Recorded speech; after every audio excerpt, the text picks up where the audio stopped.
Hey guys, আসসালামু আলাইকুম। আমি মিম। তো আশা করি আপনারা সবাই ভালো আছেন, বাট আমি কিন্তু একদমই ভালো নেই, কারণ আপনারা আমাকে আগের মতো একটু সাপোর্ট করছেন না। যাই হোক, তো সবাই আমাকে সাপোর্ট করবে, বেশি বকবক করব না। আজকের গল্পটা মূলত ইন্টারেস্টিং হতে চলেছে। আজকের গল্পটার নাম হচ্ছে গল্প সিনিয়র বউ পর্ব 1, লেখা রায়হান আহমেদ নীল। কলেজে যাওয়ার জন্য রেডি হচ্ছি, এমন সময় আম্মু এসে বলল, আজকে একটু তাড়াতাড়ি আসিস। আমি বললাম কেন? আম্মু বলল, তোকে নিয়ে আমার বান্ধবীর বাসায় যাব। আমি বললাম, তোমার বান্ধবীর বাসায় তুমি যাও, আমি গিয়ে কি করব? আম্মু বলল, আরে যাবো তো তোর জন্য। রাবেয়া আম্মুর বান্ধবী, তোকে নিয়ে যাওয়ার জন্য বলেছে। আমি বললাম, আমার জন্য যাবে মানে? আম্মু বলল, তোর জন্যই, মেয়ে দেখতে যাব। আমি বললাম, তুমি কি পাগল হইছো? মেয়ে দেখবা মানে? আমি বললাম, কিন্তু এটা কেমনে সম্ভব? আমি এখনো তোমার কাছ থেকে টাকা নিয়েই পকেট চালাই, বউ কিভাবে খাওয়াবো? আম্মু বলল, তুই যে কি রোজগার করে খাওয়াবি সেটা আমার ভালো করে জানা আছে। আমি বললাম, কিন্তু কি? আম্মু বলল, মেয়ে তো তোর থেকে 1 বছরের বড়। আমি বললাম, কি বড় মানে? আম্মু বলল, বড়। আমি বললাম, এই আম্মু, তোমার মাথা কি খারাপ হয়ে গেছে? এমনিতে আমাকে না জানিয়ে বিয়ে ঠিক করেছো, এখন নাকি মেয়ে আবার আমার থেকে সিনিয়র।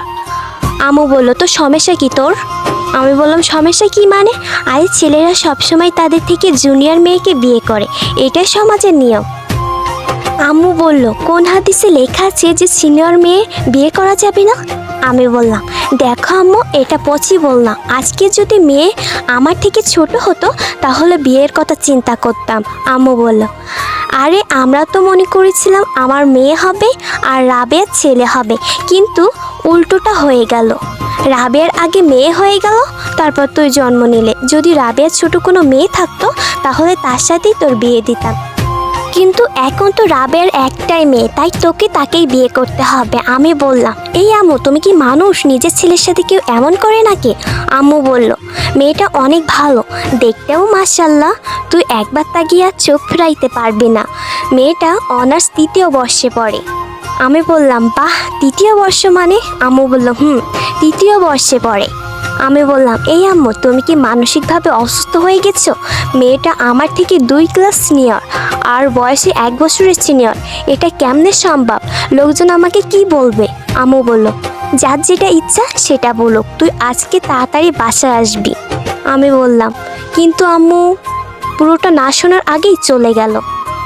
ধুস শালা, মেজাজটাই খারাপ করে দিল। হায় রে, বন্ধুরা আমাকে কি বলবে? বলবে যে আমি একটা বুড়িকে বিয়ে করেছি। হায় আল্লাহ, আমাকে উঠাই নাও। চলেন কলেজে যেতে যেতে আপনাদের পরিচয়টা দিই। আমি অনি, আপাতত স্টুডেন্ট, বাকিটা গল্প পড়তে পড়তেই জেনে যাবেন। কলেজে গিয়ে মনমরা হয়ে বসে আছি, এমন সময় আসলো 2 শয়তান। সানি বলল, কি মামা, ছ্যাঁকা খাইলি নাকি? আমি বললাম, এই শালা চুপ কর তো, এমনিতেই টেনশনে আছি। আয়মান বলল, কেন, কি হয়েছে? আমি বললাম, আম্মু বিয়ে ঠিক করেছে, বিকালে মেয়ে দেখতে যাবে।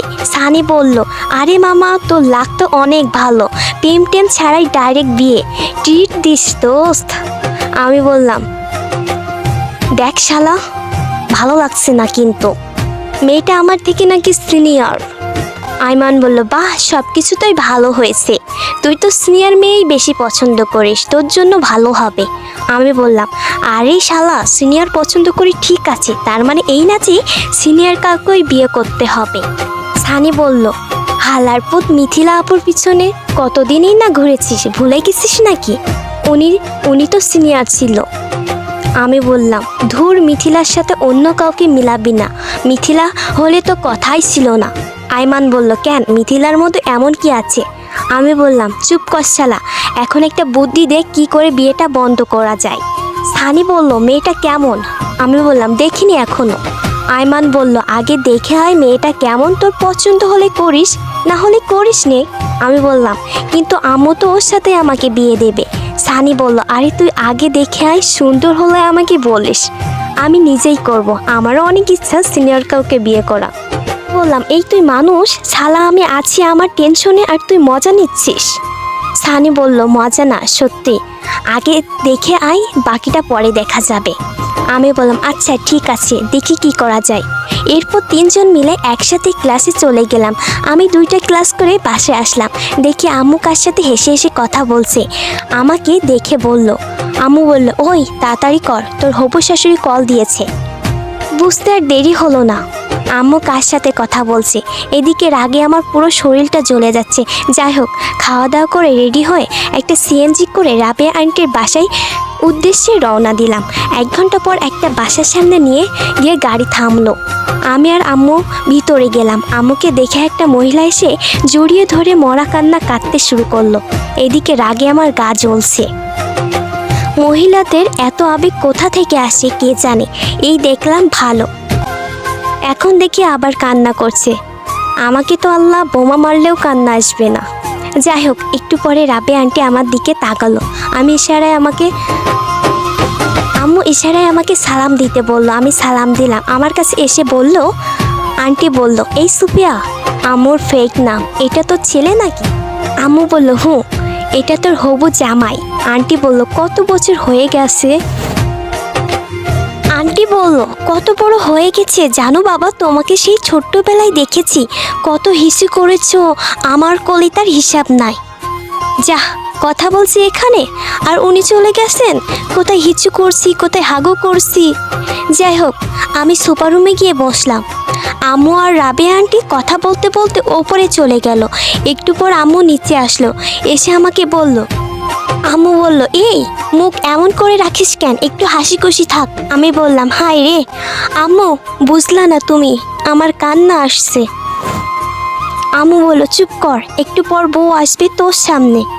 প্রায় 45 মিনিট বসে আছি, মহারানীর আসার কোনো খবরই নাই।